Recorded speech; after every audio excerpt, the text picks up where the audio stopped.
Pasukan Israel di jalur Gaza kembali menghadapi serangan dari drone milik Hamas. Sebuah laporan menyebutkan bahwa serangan drone tersebut menyebabkan jatuhnya korban jiwa di pihak tentara Israel, kali ini di wilayah Syijaya.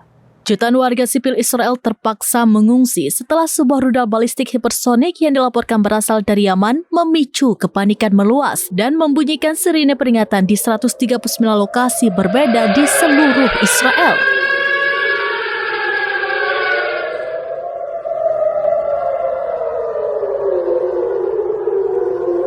Insiden ini yang dilaporkan oleh media Israel Channel 12 pada Selasa malam 3 Juni memicu status siaga tinggi dan berujung pada penutupan sementara Bandara Ben Gurion.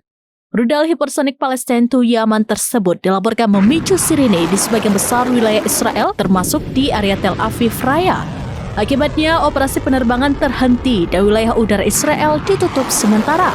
Kejadian ini menambah ketegangan yang ada, mengingat ini merupakan serangan rudal kedua yang diklaim diluncurkan dari Yaman menuju Israel dalam waktu kurang dari 24 jam. Angkatan bersenjata Yaman telah mengklaim bertanggung jawab atas serangan ini. Mereka menyatakan bahwa operasi tersebut berhasil mencapai sasarannya, menyebabkan kepanikan massal dan mendorong jutaan warga Israel mencari perlindungan di tempat-tempat aman.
Demikian informasi terkini Syederalun, saksikan terus beragam informasi lainnya. Jawab, like, dan share seluruh akun serambinias.com.